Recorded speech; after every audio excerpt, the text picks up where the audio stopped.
மாணவர்கள் அனைவருக்கும் வணக்கம். இன்னைக்கு நடந்து முடிஞ்ச சயின்ஸ் எக்ஸாமோட ஆன்சர் கீ பார்க்கலாம். 10th சயின்ஸ் இன்னைக்கு நிறைய பேர் நல்லபடியா எழுதி முடிச்சிருப்பீங்க. இன்னும் ஒரே ஒரு எக்ஸாம் தான் இருக்கு.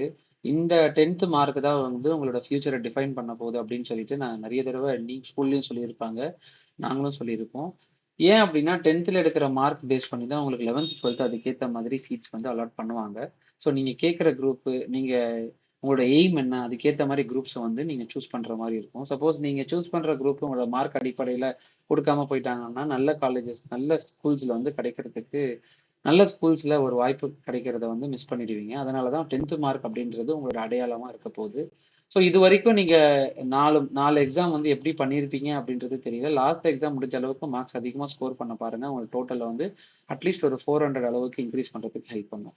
ஓகேங்களா? ஏன்னா ஆல்ரெடி மேக்ஸ் வந்து 2 கொஸ்டின் அது கிரேஸ் மார்க் வரும் அப்படின்ற நம்பிக்கையில தான் நம்மளும் இருக்கிறோம். நிறைய ஸ்கூல்ஸ்லயும் சரி, நிறைய யூடியூப் சேனல்ஸ்லயுமே போட்டுக்கிட்டு இருக்காங்க. நம்மளும் அதுக்கேற்ற மாதிரி வீடியோஸ் போட்டிருக்கோம். நீங்க அதுக்கேற்ற மாதிரி பதில் வந்து இருந்துச்சுன்னா கண்டிப்பா நான் அதுக்கேற்ற மாதிரி நான் வீடியோஸ் போடுவோம். அந்த வீடியோ நீங்க பார்க்கணும்னா நீங்க பார்த்துட்டு அதுல வந்து நீட் கிரேஸ் மார்க்னு சொல்லிட்டு கமெண்ட் பண்ணுங்க. இல்லைன்னா இந்த வீடியோல கூட கமெண்ட் பண்ணி அதை முன்னாடி தெரியப்படுத்துனீங்கன்னா உங்களுக்கு அதுக்கேற்ற மாதிரி கவர்மெண்ட் சைட்ல அது போகும். அந்த வீடியோஸும் சரி, நம்ம கண்டென்ட்ஸும் போகும். நான் நிறைய பேர் சஜஸ்ட் பண்ணாங்கன்னா அவங்க கவுண்ட் பேஸ் பண்ணி அதை மாத்துறதுக்கு வாய்ப்புகள் இருக்கு. ஓகேங்களா? ஸோ இந்த ஆன்சர் கீ நம்ம பார்க்கலாம். 1 மார்க் பொறுத்த வரைக்கும் எல்லாமே ஈஸியா இருக்கிற மாதிரி தான் இருக்கு. 3rd கொஸ்டின் மட்டும் புக்கில் இல்லை, அது ஜஸ்ட் ஃபார்முலா போட்டு நம்ம சப்ஸ்டியூட் பண்ணணும். அதுவும் ரொம்ப ஈஸி தான். மற்றபடி 2 மார்க்ஸ், 4 மார்க்ஸ், 7 மார்க்ஸ் எல்லாமே எழுதுற மாதிரி தான் கேட்குறாங்க. ஆவரேஜா இருக்கிறவங்க 75க்கு 50 சாதாரணமா எடுத்துடலாம். ஸ்டில் 65 வரைக்கும் கூட எடுத்துடலாம். பட் மேக்ஸிமமா ஸ்கோர் பண்ணணும்னா கண்டிப்பா நீங்க ப்ராப்ளம் எழுதி தான் ஆகணும். ஏன்னா ப்ராப்ளம் பொறுத்த வரைக்கும் நம்ம ஆல்ரெடி நேற்று கொடுத்த கொஸ்டின் பேப்பர்ல ஆல்ரெடி ஒரு 17 to 18 ப்ராப்ளம்ஸ் கொடுத்துருக்கோம். அதை பேஸ் பண்ணி அதுக்கு ரிலேட்டடா 2 சம் கொடுத்துருக்காங்க. ஸோ அது வரைக்கும் நீங்க அந்த சம்ஸ் எல்லாமே போட்டு பார்த்துருந்தீங்கன்னா உங்களால ஈஸியாக அதை ஐடென்டிஃபை பண்ணிக்க முடியும். ஓகேங்களா? ஸோ ஃபர்ஸ்ட் கொஸ்டினுக்கான ஆன்சர் பார்த்தீங்கன்னா 1 kilogram force is equal to 98 into 10 to the power 4 dyne. அடுத்தது the eye defect of press biopsia can be corrected by bifocal lens. 10 coulomb force work done in moving charge 10 coulomb across the 2 points of a circuit is 100 joule. What is the potential difference? அப்போ V is equal to Q by C, அதுதான் formula. So அப்போ Q charge, ஓகேங்களா? So Q divided by சினா இப்போ 100 divided by 10 is equal to 10. So 10 volt அப்படின்றது தான் இதுக்கான answer. Artificial radio activity was discovered by Irene Curie. ஓகேங்களா? அடுத்தது dash is an important metal to form அமால்கம்னா Hg, மெர்குரி. அடுத்தது when the pressure is increased at constant temperature the solubility of gases also increases. pH of solution 3, concentration வந்து 1 in 10 to the power minus 11. So already 14 pH value, அதுல இருந்து 3 minus பண்ணா அப்ப 3 minus 14 அப்படின்றது 10 to the power minus 14 அப்படின்றது வரும். 8th one பாத்தீங்கன்னா combustion of ethanol, இதுதான் அதுக்கான ஆன்சர். 9th ஒன் வந்து Casparian strips present in the endodermis. 10th one வந்து the centromere is found at the centre of metacentric chromosome. 11th one வந்து world AIDS day வந்து December 1. 12th ஒனுக்கான answer which software is use to create animation பார்த்தீங்கன்னா scratch. So இதுல 2 marks base பண்ணி பார்க்கும்போது calorie நிறைய தடவை கேட்டிருக்காங்க, லாங்கிடியூடினல் வேவ் கூட கேட்டிருக்காங்க, and 2 states of condition necessary for rusting. So 2 condition rust ஆகிறதுக்கு என்னென்ன காரணிகள் இருக்கு அப்படின்றது கேட்குறாங்க. இதுல வந்து மேட்ச் த ஃபாலோயிங்ல எது வந்து அதான் மேட்ச் த ஃபாலோயிங் மாதிரி கேட்டிருக்காங்க. என்ன எது ஃபங்க்ஷனல் குரூப், சோப்னா என்னது அப்படின்ற மாதிரி பேசிக்கா கேட்டிருக்காங்க. ஸோ இதுல ரொம்பவே ஈஸி தான். ஓகேங்களா? ஸோ ஃபங்க்ஷனல் குரூப் OH இருந்துச்சுன்னா அது ஆல்கஹால் தான் வரும். ஸோ OHனா அதுக்கு ஆல்கஹால், ஃபர்ஸ்ட் ஒனுக்கு ஆல்கஹால்னு ஆன்சர் எழுதணும். ஹெட்ரோசைக்ளிக் காம்பவுண்ட்னா என்னது, அன்சாச்சுரேட்டட் காம்பவுண்ட்னா என்னது, சோப்னா என்னது, சைக்ளிக் கார்போசைக்ளிக் காம்பவுண்ட், இந்த மாதிரி எல்லாமே வந்து மேட்ச் எழுதுற மாதிரி இருக்கும். சப்போஸ் அது மேட்ச் விட்டுருந்தா கூட பேலன்ஸ் எல்லாமே எழுதுற அளவுக்கு தான் கொடுத்துருக்காங்க. Importance of valve in heart, இதுவுமே வந்து ரொம்ப ஈஸியான கொஸ்டின். போல்ட்டிங் வந்து நிறைய தடவை கேட்ட கொஸ்டின். 19th பாத்தீங்கன்னா அந்த போலன் கிரெயின்ஸை வந்து அதோட பார்ட்ஸை வந்து வரைய சொல்லியிருக்கிறாங்க.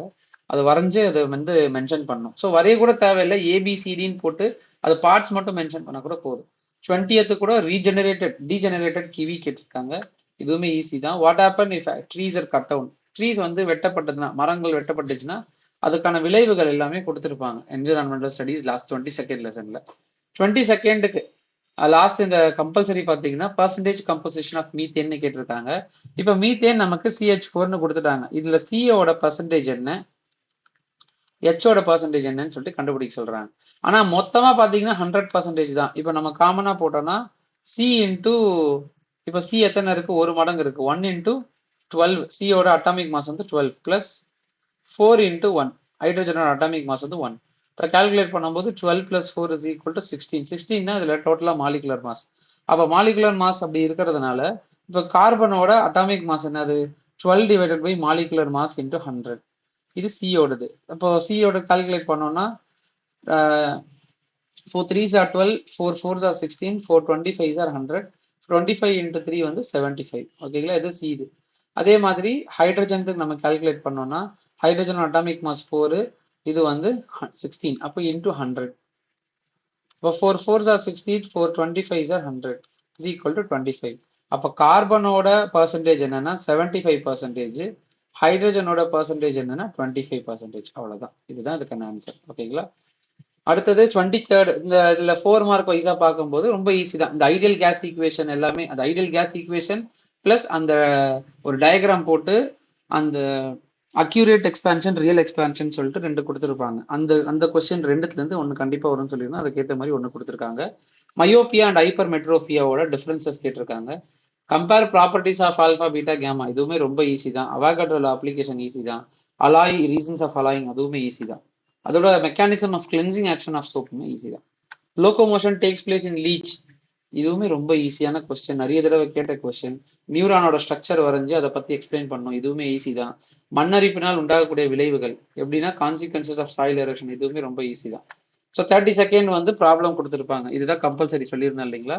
இதுல the source of producing sound of frequency 90 hertz is approaching a stationary listener with, so வந்து ஒரு சோர்ஸ்ல இருந்து ஒரு சவுண்ட் ப்ரொடியூஸ் ஆகுது, எதுக்குன்னா லிசனருக்கு போகுது. ஸோ இதுல சோர்ஸ்ல இருந்து ப்ரொடியூஸ் ஆகுற சவுண்ட் லிசனருக்கு போகும்போது எவ்வளவு அளவுக்கு இன்க்ரீஸ் ஆகும் அப்படின்ற மாதிரி கேட்கறாங்க. லிசனர் எந்த அளவுக்கு கேட்பாங்க அப்படின்னு சொல்லிட்டு கேட்டிருக்காங்க. அப்போ கொடுத்துருக்கிறது என்னது, 90 ஹெர்ட்ஸ். 90 ஹெர்ட்ஸ் வந்து ஃப்ரீக்வன்சி. அப்போ அந்த ஃப்ரீக்வன்சியை F0ன்னு எடுத்துக்கலாம். ஃப்ரீக்வன்சி வந்து 90 ஹெர்ட்ஸ். அதுல ப்ரொடியூஸ் பண்ற சோர்ஸ் வந்து VS. VS is equal to 1/10 volt அப்படின்னு கொடுத்துட்டாங்க. 1/10 இல்லைங்களா, 1/10 வெலாசிட்டி. இப்போ ஃபார்முலா என்னன்னா VS இஸ் ஈக்குவல் டு, அதாவது focal length is equal to V divided by V minus VS. V divided by V minus VS into F0. அப்போ V தெரியாது, divided by V minus 1/10V. ஓகேங்களா.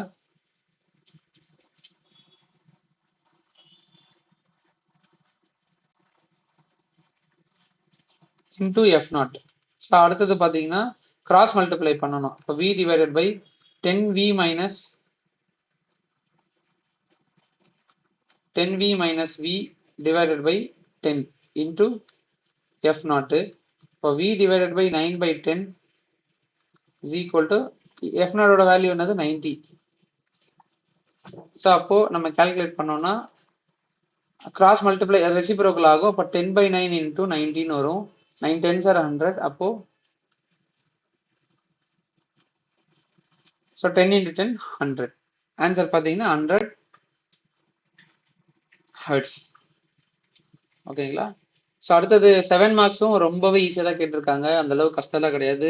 ப்ராப்ளம்ஸை தவிர எல்லாமே எழுதுற மாதிரி தான் கேட்டிருக்காங்க. Law of conservation of linear momentum, principle of moment, இது ரெண்டுமே தெரியாதங்களா? எல்லாம் தெரியும், எல்லாருக்கும் நிறைய தடவை படிச்சது, மிட்டம்ல இருந்து படிச்சுட்டு இருக்கோம். ஓகேங்களா. அப்படி இல்லைன்னா எலக்ட்ரிக் கரண்ட் யூனிட், அதை பத்தி நான் எப்படி என்ன இன்ஸ்ட்ருமெண்ட் எலக்ட்ரிக் கரண்ட்டை மெஷர் பண்ணது, அதுவுமே ஈஸி தான்.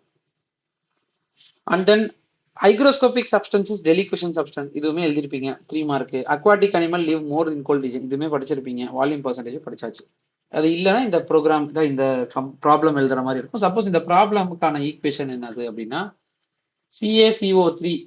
ஓகேங்களா. இதை ஹீட் பண்ணும்போது நமக்கு கிடைக்கிறது CaO பிளஸ் CO2. இப்போ CaCO3 calcium carbonate. Calcium carbonate தான் A. இதுதான் வந்து சாலிட் காம்பவுண்ட். அது என்ன பண்ணுது, ஹீட் பண்ணும்போது நமக்கு ஒரு கேஸ் ஃபார்ம் ஆகுது into gas B and C. So calcium ஆக்சைடும் கார்பன் டை ஆக்சைடுன்னு சொல்லிட்டு கேஸாக ஃபார்ம் ஆகுது. On passing C through water it becomes acidic. So அப்போ இந்த CO2 வந்து நம்ம வாட்டரோட பாஸ் பண்ணோம்னா, வாட்டரோட பாஸ் பண்ணும்போது நமக்கு அது என்ன ஃபார்ம் ஆகுமா, அசிடிக்கா ஃபார்ம் ஆகுமா. ஸோ H2CO3 அது என்னது, கார்போனிக் ஆசிட்.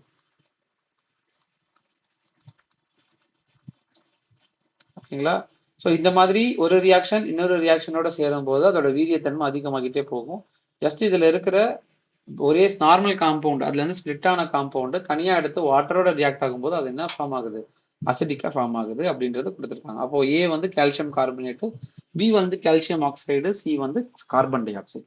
அதை தாண்டி டிஃபரன்ஷியேட் மோனோகாட் டைகாட் எழுதிருப்பீங்க, அனரோபிக் ஏரோபிக் ரெஸ்பிரேஷன் எழுதிருப்பீங்க. அப்படி இல்லைன்னா ஸ்ட்ரக்சர் ஆஃப் குரோமோசோம்ஸும் சோமேட்டிக் ஜீன் தெரப்பியும் ஜெர்ம் லைன் ஜீன் தெரப்பியும் கொடுத்துருப்பீங்க.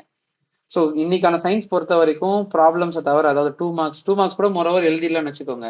அந்த 4 மார்க்ஸுக்கு மட்டும் தான் கொஞ்சம் மிஸ்டேக் கஷ்டமா இருக்கிற மாதிரி இருக்கு. மற்றபடி 1 மார்க்கும் சரி, தியரியும் சரி ரொம்பவே ஈஸியா இருக்கு. கண்டிப்பா 70ல 75 70+ தாராளமா எடுக்கலாம். ஓகேங்களா? ஸோ நீங்க எவ்வளவு மார்க் எடுப்பீங்க அப்படின்றத கமெண்ட்ல தெரியப்படுத்துங்க. அடுத்த சோஷியல் வீடியோக்கான important questions and question papers base பண்ணி வீடியோஸ் வந்து நம்ம சேனல்ல பதிவிட போறோம்.